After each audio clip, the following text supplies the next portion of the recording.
الحمد لله رب العالمين والصلاة والسلام على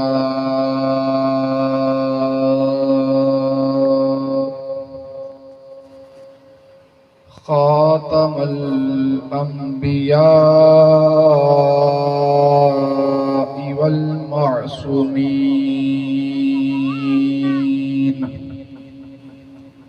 أما بعد فأعوذ بالله من الشيطان الرجيم بسم الله الرحمن الرحيم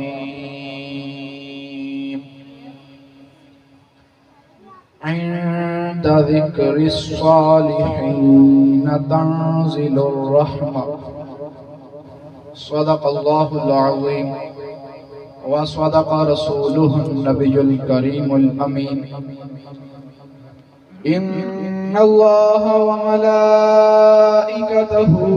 يصلون على النبي يا أيها الذين آمنوا صلوا عليه وسلموا تسليما الصلاة والسلام عليك يا سيدي يا رسول الله وعلى آلك وصحابك يا سيدي يا حبيب الله الصلاة والسلام على سيدي يا خاتم الأنبياء والمعصومين الصلاة والسلام على خاتم المرسلين الصلاة والسلام على غوث الثقلين الصلاة والسلام عليك يا ابن حسنين الصلاة والسلام على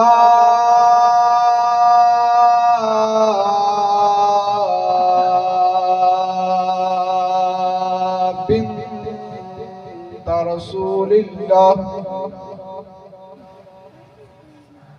سامعین ذی وقار جرنیل اہل سنت مولانا ابو الحسن پیر سید شفیق حسین شاہ صاحب، حافظ شفقت رسول رضوی صاحب، تمام احباب ذی وقار، آج آپ سب کو معلوم ہے کہ حضور سیدنا غوث پاک سرکار رحمت اللہ تعالیٰ علیہ کا یوم عرس ہے۔ اسی سلسلے میں آج آستانہ عالیہ حسنیہ حسینیہ قادریہ پر افکار غوث اعظم کانفرنس کا انعقاد کیا گیا ہے۔ چند باتیں آپ کی گوش گزار کروں گا، توجہ سے سماعت فرمائیے گا۔ بغداد شریف ایک ایسا شہر ہے کہ جس کے ایک محلہ میں 10 ہزار اولیاء اکرام کے مزار ہیں۔ ساتھ رہیے گا۔ میں نے خطبے کے بعد عرض کیا عند ذکر الصالحین تنزل الرحمہ، کہ جہاں پر اللہ کے ولیوں کا ذکر ہو وہاں رب کی رحمتوں کا نزول ہوتا ہے۔ تو اگر آپ میرے ساتھ رہیں گے تو آپ کو اجازت ہے سبحان اللہ کہنے کی۔ تو چند باتیں کچھ گزار کروں گا۔ آج اللہ کے صالحین میں سے ایک صالح کا ذکر خیر کرنا ہے، ایک صالح کا ذکر خیر کرنا ہے۔ وہ صالح، وہ نیک، وہ ولی کون ہے؟ اگر اس کو علم نحو کی روح سے دیکھیں تو نحویوں کا امام نظر آتا ہے، اگر اس کو علم صرف کی نظر سے دیکھیں تو صرفیوں کا امام نظر آتا ہے، اگر اس کو علم قرات کی نظر دیکھیں تو رئیس القراء نظر آتا ہے، اگر اس کو علم فقہ کی نظر سے دیکھیں تو رئیس الفقہاء نظر آتا ہے، اگر اس کو علم طب کی نظر سے دیکھیں تو رئیس الاطباء نظر آتا ہے، اور اگر اس کو تصوف کی نظر سے دیکھیں صوفیاء کا امام نظر آتا ہے، اور اگر اس کو علم ولایت کی طرف سے دیکھیں، علم ولایت کی نظر سے دیکھیں، سارے ولیوں کا امام نظر آتا ہے۔ تو وہ کون ہے؟ وہ کوئی عام نہیں ہے۔ وہ کون ہے؟ وہ ہے کہ جس کی گردن پر اس کا قدم ہے، جسے سارے نبیوں کا امام کہا جاتا ہے۔ تو کون ہے وہ میرے غوث ثقلین رضی اللہ تعالیٰ عنہ۔ کون غوث ثقلین رضی اللہ تعالیٰ عنہ؟ جن کے بارے میں امام فرماتے ہیں کہ ہر ولی کی گردن پہ تیرا قدم، میرے غوث الورا تیری کیا بات ہے۔ ہر ولی کی ہے گردن پہ تیرا قدم، میرے غوث الورا تیری کیا بات ہے۔ اڑ رہا ہے فریرا تیرا عرش پر، نائب مصطفیٰ تیری کیا بات ہے۔ اڑ رہا ہے فریرا تیرا عرش پر، نائب مصطفیٰ تیری کیا بات ہے۔ اور تیرے در کی جسے بھی گدائی ملی، دو جہاں کی اسے بادشاہی ملی۔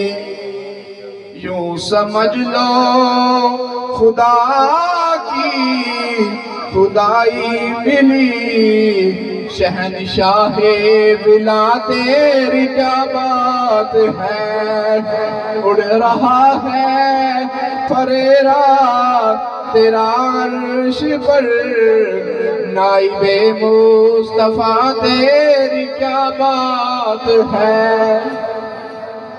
میں عرض کر رہا تھا بغداد شریف کے ایک ایک محلہ میں 10-10 ہزار ولیوں کے مزار ہیں، لیکن آج مسلمانوں کے بچے سے بھی پوچھے نا کہ بغداد میں کون رہتا ہے، وہ کہتا ہے 11ویں والا پیر رہتا ہے۔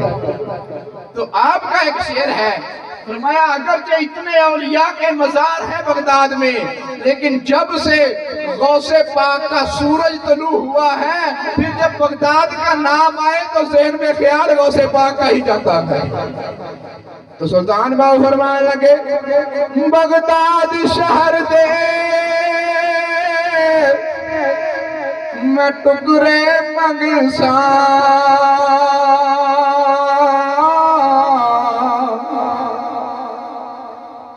رلسا سنگ فقیرہ ہوں۔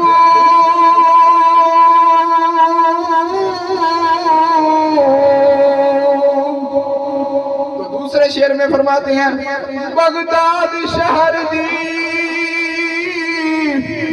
کی نشانی،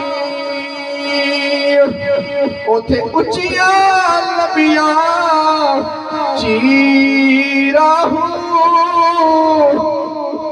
تن من میرا پرزے پرزے، جویں درجی دیا میرا ہوں، اینا گل کفنی پا کے اور رلسا سنگ فقیرہ بغداد شہر دے میں ٹکرے مگسا او باہو کرسا میرا میرا نعرہ غوثیہ نعرہ غوثیہ نعرہ غوثیہ نعرہ غوثیہ سرکار غوث اعظم رضی اللہ تعالی عنہ. توجہ انشاءاللہ نئی باتیں ہیں. سب سے پہلے میں آپ سے کچھ باتیں عرض کرنا چاہتا ہوں. ہمارے ہاں غوث پاک کا تعارف یہ کروایا جاتا ہے صرف اتنا: اللہ کے ولی تھے، انہوں نے 12 سال کی بیڑی کو اتارا، مردوں کو زندہ کیا، لوگوں کو کرامات دکھائی. بس 60-70 سال ہو گئے پاکستان میں رہنے، 75 سال ادو کا یہی کیریئر چل رہا. بس یہ ہے غوث پاک کا تعارف. اور اس دا نقصان جتنا ساڈے مسلک نو ہویا اے علماء کرام جانتے ہیں. علماء کرام جانتے ہیں کہ جتنا اس گل دا نقصان ساڈے مسلک نو ہویا، یہ مطلب ہرگز یہ نہیں کہ غوث پاک دی وجہ تو نقصان ہویا. نہیں، جنہ لوگوں نے غوث پاک دا تعارف غلط کروایا اور صرف تھوڑا جا کروایا، انہاں لوگوں دی وجہ تو ساڈے مسلک دا بہت بڑا نقصان ہویا. آؤ مسلمانوں میں بتاتا ہوں غوث پاک کون تھے. غوث پاک اللہ کے ولی بھی تھے، ولیوں کے سردار بھی تھے، لیکن فجر کے بعد زور سے پہلے تک درس نظامی پڑھاتے تھے، علم فقہ پڑھاتے تھے، علم صرف پڑھاتے تھے، علم نحو پڑھاتے تھے. پھر ظہر کے بعد سرکار غوث پاک علم قرآت پڑھاتے تھے. یہ قبلہ قاری صاحب اور وقار نبی صاحب جو تلاوت کرتے ہیں وہ علم قرآت کی روشنی میں کرتے ہیں. یہ علم پڑھاتے تھے. پھر محفل میں بیانات کرتے تھے. اور غوث پاک سرکار رضی اللہ تعالیٰ عنہ آپ 1000 نفل پڑھتے تھے. سبحان اللہ. یہاں پر ہم نے سبحان اللہ نہیں کہنی کیونکہ یہاں پر ہماری بات آ گئی ہے. باتیں سنیں، آگے سنیں. سرکار غوث پاک فرمانے لگے کہ میں اس وقت جو مقام غوثیت پہ فائز ہوں نا، یہ پتہ کس وجہ سے ہوں. فرمایا میں نے علم دین اتنا حاصل کیا، اتنا علم دین پڑھا کہ میں علم دین پڑھ کے غوثیت کے مقام پہ فائز ہو گیا. ہمارا غوث پاک نے جو کیا تعارف کروایا غوث پاک کا، آگے سنیں، باتوں کو چھوڑیں. سرکار غوث پاک کا سارا گھرانہ ولیوں کا تھا. آپ خود بھی ولی، والد بھی ولی، والدہ بھی ولی، نانا بھی ولی، پھوپھی بھی ولی، دادا بھی ولی، پردادا بھی ولی، سارا گھرانہ ہی ولیوں کا تھا. تو آپ سرکار غوث پاک کے بارے میں، آپ کی پھوپھی جان کے بارے میں علامہ صاحب نے نقل فرمایا کہ اتنی بڑی ولیاں تھی کہ ایک دفعہ بارشیں نہیں ہوئی، بارشیں ہونا بند ہو گئی. سارے لوگ اکٹھے ہو کر آپ کی پھوپھی صاحبہ کے دروازے پہ ان کے در دولت پہ چلے گئے. جا کر عرض کرتے ہیں کہ سیدہ پاک بارش نہیں ہو رہی، تو آپ دعا فرمائے رب سے. تو آپ کی پھوپھی جان نے جھاڑو اٹھایا، اپنے صحن میں دیا، جھاڑو دے کر کہنے لگی کہ یا اللہ جھاڑو میں پھرتا تے ہن چھڑکاؤ لانا تیرا کام ہے.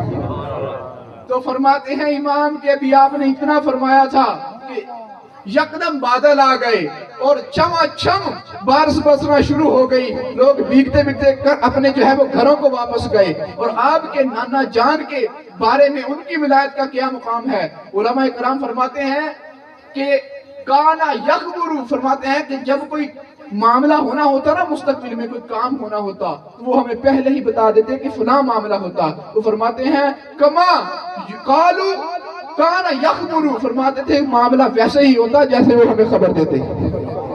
اتنے بڑے ولی تھے. اور آپ کے والد کی کیا بات ہے. سرکار غوث پاک رضی اللہ تعالی عنہ، نبی پاک، انبیاء کے سردار، غوث پاک ولیوں کے سردار ہیں۔ نبی پاک کی پیدائش سے پہلے ان کی والدہ کو سارے نبیوں نے بشارتیں دی، غوث پاک کی پیدائش سے پہلے خود امام الانبیاء نے بشارتیں دی۔ ربیع الاول پہلی بہار، ربیع الثانی دوسری بہار، پہلا مہینہ نبی پاک کا، دوسرا غوث پاک کا، ربیع کا مہینہ بہار، پہلی بہار نانے کی، دوسری بہار دھوتے کی، دوسری بہار دھوتے کی۔ اور غوث پاک سرکار کی شان کا کیا عالم ہے؟ خلق خدا کا ہاتھ ہے اولیاء کے ہاتھ میں، خلق خدا کا ہاتھ ہے اولیاء کے ہاتھ میں، اولیاء کا ہاتھ ہے غوث الورا کے ہاتھ میں۔ خلق خدا کا ہاتھ ہے اولیاء کے ہاتھ میں، اولیاء کا ہاتھ ہے غوث الورا کے ہاتھ میں، غوث پاک کا ہاتھ ہے مشکل کشا کے ہاتھ میں، مشکل کشا کا ہاتھ ہے مصطفیٰ کے ہاتھ میں۔ ڈائریکٹ فیضان آ رہا ہے، ڈائریکٹ فیضان آ رہا ہے۔ اور سرکار غوث پاک کے بارے میں مزید سنیے، حضور غوث پاک کے بارے میں آپ کے استاد فرماتے ہیں کہ جب آپ نے علم حدیث حاصل کیا سرکار غوث پاک نے، علم حدیث پڑھنے کے بعد آپ کے استادوں نے جب آپ کو سند دی نا، سند دے کر استاد کہنے لگے کہ ہم نے سند تو آپ کو دے دی ہے، لیکن حدیث کا اصل مفہوم کیا ہے یہ عبدالقادر ہم نے آپ سے ہی سیکھا۔ ارے جس کے استاد جس پہ ناز کرے اس کو اس کی شان کا کیا عالم ہے۔ اور ایک تعریف سنیں، جس بندے کو 1,00,000 حدیث پاک یاد ہوں اسے حافظ الحدیث کہا جاتا ہے۔ علامہ ابن جوزی رحمت اللہ تعالی علیہ حافظ الحدیث ہیں، وہ ابو محمد کے ساتھ حافظ ابو العباس کے ساتھ، ابو محمد حافظ ابو العباس ان کے ساتھ ابن جوزی سرکار غوث پاک کے جلسے میں چلے گئے۔ ابو العباس فرماتے ہیں سرکار غوث پاک کھڑے بیان فرما رہے ہیں، آپ نے قرآن کی ایک آیت پڑھی، اس کی ایک تفسیر بیان کی۔ میں نے ابن جوزی سے کہا ابن جوزی یہ تفسیر آپ کو آتی ہے؟ ابن جوزی کہنے لگے جی مجھے آتی ہے۔ پھر فرماتے ہیں آپ نے دوسری تفسیر بیان کی، پھر غوث پاک نے تیسری تفسیر بیان کی، پھر چوتھی بیان کی، پھر پانچویں بیان کی، پھر چھٹی بیان کی، پھر ساتویں بیان کی، پھر آٹھویں بیان کی، پھر 9ویں بیان کی، پھر 10ویں بیان کی، پھر 11ویں بیان کی۔ میں نے کہا ہے ابن جوزی یہ تفسیریں آپ کو آتی ہیں؟ غوث پاک نے 11 تفسیر قرآن کی ایک آیت کی بیان کی۔ ابن جوزی کہنے لگے ہاں یہ 11 کی 11 مجھے آتی ہیں۔ ابو العباس فرماتے ہیں قرآن کی ایک آیت کی غوث پاک نے 40 تفسیریں بیان کی۔ میں نے کہا اے ابن جوزی اب بتاؤ، ہاں غوث پاک نے تو 40 بیان کر دی ہے۔ ابن جوزی کہنے لگے ارے نہیں مجھے تو 11 کا پتا تھا، مجھے تو 11 تفسیریں آتی ہیں۔ ارے غوث پاک کی کیا بات ہے، جو بیٹا مصطفیٰ کا ہو قرآن ہی اس کا ہے۔ ارے میرے غوث پاک کی شان کا کیا عالم ہے، قرآن کی ایک آیت کی 40 تفسیریں بیان کر دی غوث پاک نے، ایک آیت کی 40 تفسیریں غوث پاک نے بیان کی ہیں۔ اور یہاں کیا کہتے ہیں غوث پاک کے بارے میں، یہ بتاتے کیوں نہیں ہیں لوگوں کو؟ آگے سنیں، غوث پاک سرکار رضی اللہ عنہ پتہ کیا فرماتے ہیں؟ فرماتے ہیں رب نے، میرے رب نے مجھ کو علم لدنی عطا فرمایا۔ اور علم لدنی کہتے ہیں جو رب خود عطا فرمائی۔ اور فرماتے ہیں غوث پاک فرماتے ہیں میرے رب نے مجھ پر علم لدنی کے 70 دروازے کھول دیے ہیں، تو اللہ کی عطا سے مجھے آسمان و زمین کا علم آ گیا۔ ہاں 70 دروازے علم لدنی کے اللہ نے غوث پاک پہ کھول دیے۔ میں کرامتے آج بالکل نہیں لے کے آیا، انشاءاللہ آپ تو بڑے اچھل کودتے جو میں کرامتے بیان کرتا، لیکن نہیں، ہم کرامتوں کو مانتے ہیں۔ یہ غوث پاک کا علمی مقام سنے، کتنے بڑے وہ عالم دین تھے۔ غوث پاک رفع یدین کرتے تھے، لیکن وہ رفع یدین کیوں کرتے تھے؟ وہ مقلد تھے امام احمد بن حنبل کے، اور امام احمد بن حنبل رحمت اللہ تعالی علیہ کون ہیں؟ فقہ کے 4 امام ہیں، ابو حنیفہ، محمد بن ادریس شافعی، مالک بن انس اور احمد بن حنبل۔ امام احمد بن حنبل رحمت اللہ تعالی علیہ، ان کے مقلد ہیں آپ، رفعی دین کرتے تھے، لیکن آپ ان کے مقلد ہوئے کیوں؟ سوال ہے، اگر میں سوال درست نہیں ہے تو آپ کہہ سکتے ہیں غوث پاک احمد بن حنبل کے کیوں مقلد ہوئے؟ بعض دفعہ ایسا ہوتا ہے، ایک بہت بڑا استاد ہو نا، بہت بڑا عالم دین ہو، اس نے جب کسی دوسرے چھوٹے طالب علم میں دیکھا ہو نا بصارت کہ بڑا جی عالم دین ہے، وہ کہتا ہے استاد جی بندہ سانو دے دیا۔ غوث پاک سرکار فرماتے ہیں کہ میں نے خواب میں دیکھا کہ احمد بن حنبل اپنی داڑھی پکڑے ہوئے نبی پاک کی بارگاہ میں کھڑے ہیں اور کہہ رہے ہیں یا رسول اللہ اپنے بیٹے کو فرمائیے کہ اس بوڑھے کی حمایت کرے۔ تو فرماتے ہیں میں نے پھر یہ مسلک چھوڑا، میں چھوڑ کر امام احمد بن حنبل کا مقلد ہو گیا۔ ارے سنو میرے غوث پاک کی شان، فقہ کے امام احمد بن حنبل اس غوث کو لینے کے لیے مصطفیٰ کی بارگاہ میں جائیں، اس غوث کو مصطفیٰ کی بارگاہ میں جا کر احمد بن حنبل مانگے، اسے عبدالقادر کہتے ہیں۔ پھر سرکار غوث پاک فرماتے ہیں میں احمد بن حنبل کی قبر پہ جا کر حاضر ہوا، اپنی قبر سے نکل کر انہوں نے مجھے خرقہ پہنا دیا۔ یہ ہے غوث پاک سرکار، یہ ہے ان کا علمی مقام۔ آگے سنیے، آگے چند باتیں تاریخی آپ سے گوش گزار کروں گا۔ سرکار غوث پاک، میرے غوث پاک علی کے پوتے ہیں، ابو بکر صدیق، عمر فاروق، عثمان غنی کے دوتے۔ سنیں کیسے؟ غوث پاک نو منن تو پہلا، غوث پاک نو اگر کوئی مانے لیکن کہے صدیق، عمر اور عثمان کے بارے میں باتیں جو ہے وہ کرے تو پھر وہ غوث کو نہیں مانتا۔ رہے غوث پاک خود ابو بکر صدیق، عمر فاروق، عثمان غنی کا دوتا ہے۔ آؤ سنو خور، لو جی گل سنو تو بڑی مزے آڑی۔ عبدالقادر بن صالح موسیٰ، ابو صالح موسیٰ بن عبداللہ بن یحییٰ زاہد بن محمد بن داؤد بن موسیٰ الجون بن عبداللہ محض بن حسن مسنہ بن حسن مجتبہ بن مولا علی۔ والد کی طرف سے غوث پاک حسنی سید ہے اور والدہ کی طرف سے غوث پاک ابن سیدہ فاطمہ بنت عبداللہ صومعی بن ابو جمال بن محمد بن محمود بن طاہر بن ابو عطا بن عبداللہ بن ابو کمال بن عیسیٰ بن علاء الدین بن محمد بن علی بن موسیٰ کاظم بن جعفر صادق بن محمد باقر بن زین العابدین بن امام حسین بن علی المرتضیٰ۔ والدہ کی طرف سے میرے غوث پاک حسینی سید ہیں۔ آگے سنیں، غوث پاک کی والدہ کا نام سیدہ فاطمہ، ان کی والدہ غوث پاک کی نانی کا نام ام سلمہ، وہ بیٹی ہے محمد بن طلحہ کی، وہ بیٹے ہیں امام عبداللہ بن عبد الرحمن کے، عبد الرحمن بیٹے ہیں ابو بکر صدیق کے۔ تو اس طرف سے غوث پاک ہوئے صدیق کی۔ آگے سنیں، عبداللہ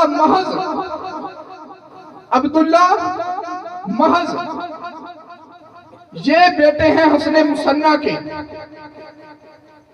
حسن مسنہ ان کی وفات کے بعد ان کے والد کا نکاح ہوا عبداللہ بن مظفر سے، وہ بیٹے ہیں عمر کے اور وہ بیٹے ہیں عثمان غنی کے۔ اور عبداللہ بن محض کون ہیں؟ عبداللہ محض ان کے بیٹے ہیں موسیٰ الجون، موسیٰ الجون کے بیٹے ہیں داؤد کے بیٹے ہیں محمد کے بیٹے ہیں زاہد کے بیٹے ہیں یحییٰ کے بیٹے ہیں عبداللہ کے بیٹے ہیں موسیٰ، سارے جنگی دوست ان کے بیٹے ہیں عبدالقادر غوث اعظم جیلانی، عثمانی ہوئے۔ اور آگے سنیں، عمر جو ہے وہ عمر فاروق کی اولاد سے کیسے بنتے ہیں؟ عبداللہ بن مظفر، ان کی والدہ کا نام ہے حفصہ بیٹی ہے عبداللہ کی، عبداللہ بیٹے ہیں عمر فاروق کے، اس نسبت سے غوث پاک فاروقی ہوئے۔ اور عبداللہ بن مظفر جو ہیں، عبداللہ بن مظفر یہ سرکار غوث پاک رضی اللہ تعالیٰ عنہ کے دادا جو تھے ان میں سے ہیں۔ اب بتائیں 4 خلفاء غوث پاک کے بڑے بنے کہ نہیں؟ یہ ہے غوث پاک سرکار۔ اللہ پاک نے اس کا جو فضل ہے یوتی ہی من یشاء، کہ جس کو عطا فرماتا ہے، یہ کسی اور کے حصے میں بات نہیں ہے کہ 4 خلفاء کی جو اولاد ہے وہ غوث پاک بنتے ہیں۔ دیکھیں کتنا اللہ پاک نے مقام عطا فرمایا۔ سرکار غوث پاک رضی اللہ تعالیٰ عنہ آپ فرماتے ہیں غوث پاک کہ روایت کا مفہوم، امیر معاویہ رضی اللہ تعالیٰ عنہ گھوڑے پہ جا رہے ہیں، گھوڑے پہ جا رہے ہیں، ان کے گھوڑے کا جو سیم ہے، سیم کہتے ہیں سوم ہے، کھور جو بھی ہے، اس کا جو سوم ہے اس کے اوپر لگ جائے خاک، وہ خاک اڑ کے میرے اوپر پڑے، میں اس کو باعث رحمت سمجھوں گا۔ کون فرماتا ہے؟ غوث پاک۔ اللہ پاک نے یہ شان عطا فرمائی، یہ ہے سرکار غوث پاک رضی اللہ تعالیٰ عنہ۔ اللہ پاک نے کتنا مقام عطا فرمایا، اور سرکار غوث پاک کا عقیدہ کیا ہے وہ میں یہاں پر عرض نہیں کرنا چاہوں گا سرکار غوث پاک کے بارے میں۔ آپ نے جو عقیدہ بیان فرمایا، کیونکہ تھوڑے سے میرے مطابق کے مطلب کہ تھوڑے سے علماء کرام احباب چاہیے، لیکن وقت بھی کم ہے، میں ان میں سے کچھ باتیں بیان کر دیتا ہوں۔ ہاں جی، سرکار غوث پاک رضی اللہ تعالیٰ عنہ آپ فرماتے ہیں یہود اور روافض یہ دونوں ایک ہیں، یہ دونوں ایک ہیں، ان دونوں کا ایک عقیدہ ہے، آپس میں مشابہ ہیں، غوث پاک سرکار فرماتے ہیں۔ اور غوث پاک سرکار کے ماموں ہیں دادا علی حجویری، اور ان کے کزن ہیں معین الدین چشتی اجمیری۔ سارا گھرانہ ولیوں کا ہوا۔ آج آپ کے دادا موسیٰ کاظم کی ایک روایت پیش کر کے اجازت چاہوں گا۔ کتاب کا نام ہے تہذیب الاحکام، جلد 3 صفحہ 132، کتاب ہماری نہیں ہے، حوالہ نوٹ کر لیں، کتاب کا نام نوٹ کر لیں، موسیٰ کاظم رضی اللہ تعالیٰ عنہ غوث پاک کے پرداداؤں میں سے ہیں، کتاب ہماری نہیں ہے۔ غوث پاک سرکار کے دادا موسیٰ کاظم جب رمضان کا مہینہ آتا تو سرکار موسیٰ کاظم رضی اللہ تعالیٰ عنہ رمضان کے استقبال کے لیے ذکر کرتے، کچھ وظائف کرتے، اور وظائف کے بعد سرکار موسیٰ کاظم نے جو روایت، جو دعا فرمائی، سند بھی اس کی صحیح ہے۔ آپ نے فرمایا اللہم صلی علی رقیہ بنت نبیک، اے اللہ تیرے نبی کی بیٹی جو رقیہ ہے اس پہ درود و سلام نازل فرما۔ کون کہہ رہا ہے؟ موسیٰ کاظم۔ اہل سنت کی کتاب نہیں ہے، آگے سنیں، اور فرمایا وَلْعَنْ مَنْ أَذَى نَبِيَّكَ فِيهَا، یا اللہ جو رقیہ کو نبی کی بیٹی نہیں کہتا، جو رقیہ کے معاملے میں نبی پاک کو ایذا دیتا ہے، اس پہ لعنت فرما۔ آگے سنیں، اللہم صلی علی ام کلثوم بنت نبیک وَلْعَنْ مَنْ أَذَى نَبِيِّكَ فِيهَا، اے اللہ نبی کی بیٹی ام کلثوم پہ درود و سلام نازل فرما، اور جو ان کو نبی کی بیٹی نہیں مانتا اس پہ لعنت کر۔ یہ کون کہہ رہا ہے؟ موسیٰ کاظم کہہ رہے ہیں۔ تو نبی کی ہم سب بیٹیوں کو مانتے ہیں۔ آئے چند باتیں ہیں، آخر میں ہم باتیں غوث پاک کی شان پہ چند باتیں عرض کر دیتا ہوں۔ اعلیٰ فرماتے ہیں واہ کیا مرتبہ ہے اے غوث ہے بالا تیرا، اونچے اونچوں کے سروں پر قدم آلا تیرا۔ اور دوسرا شعر ہے آخری بات، فرماتے ہیں کیا دبے جس پہ حمایت کا ہو پنجہ تیرا، شیر کو خطرے میں نہیں لاتا کتا تیرا۔ میرے امام فرماتے ہیں اے غوث پاک بڑے بڑے شیر ہونا لیکن جو آپ کے در کا کتا ہو وہ ان شیروں کو بھی پچھاڑ دیتا ہے۔ ارے آؤ مسلمانوں، ایک روایت سناتا جاؤں، ایک اللہ دے ولی سرکار غوث پاک رضی اللہ تعالیٰ عنہ دی بارگاہ وچ آ گئے۔ او اللہ دے ولی نے ایک شیر رکھیا، او شیر ہر روز ایک ٹنگا کھاندا سی، ایک بیل کھاندا سی۔ او شیر لے کے جو غوث پاک دی بارگاہ وچ آئے، آ کے کہنے لگے میرے شیر واسطے ایک بیل لے کے آؤ۔ سرکار غوث پاک رضی اللہ تعالیٰ عنہ دے غلام ٹنگا لبن چلے گئے۔ جو ٹنگا لبن چلے گئے نا تو سرکار غوث پاک دے در دے باہر ایک کتا کھڑا سی، انہیں جو شیر وال ویکھیا انہیں ماری چھال شیر نو ڈبوچ لیا، شیر نو ڈبوچ لیا اور شیر نو جدو ٹھیر کیتا اللہ دے ولی ہاتھ بن کے کھڑے ہو گئے، کہنے لگے جی میں جڈا وڈا مرضی ولی ہو جاواں لیکن غوث پاک سرکار تہاڈے قدماں نو بھی نہیں پہنچ سکتا۔ اور آخری بات، حضرت معروف کرخی رحمت اللہ تعالیٰ علیہ، حسن بصری رحمت اللہ تعالیٰ علیہ، جتنے بھی یہ بڑے اولیاء ہیں وہ مراقبے میں تھے۔ اچھا جب مراقبے میں تھے نا، مراقبے سے سر اٹھا کے کہنے لگے قدمہ علی رکبتی، اس کا قدم میری گردن پہ، اس کا قدم میری گردن پہ۔ مرید کہنے لگے جی کیا ہوا؟ کہنے لگے 200 سال بعد ایک اللہ کا ولی پیدا ہوگا جو کہے گا کہ میرا قدم سارے ولیوں کی گردن پہ ہے، میں نے بھی کہا کہ اس کا قدم میری گردن پہ، ارے میں نے بھی یہ کہنا چاہا، میں بھی یہ اس کا خادم بننا چاہتا ہوں کہ جناب آپ کا قدم بعد والے ولیوں کی گردن پہ نہیں ہے، ہم پہلے والے بھی آپ کا ادب و احترام کرتے ہیں۔ جی ہاں، سرکار غوث پاک رضی اللہ تعالیٰ عنہ، انشاءاللہ بہت باتیں تھی، کبھی وقت ملا تو عرض کریں گے۔ اللہ پاک ہمیں عمل کی توفیق عطا فرمائے۔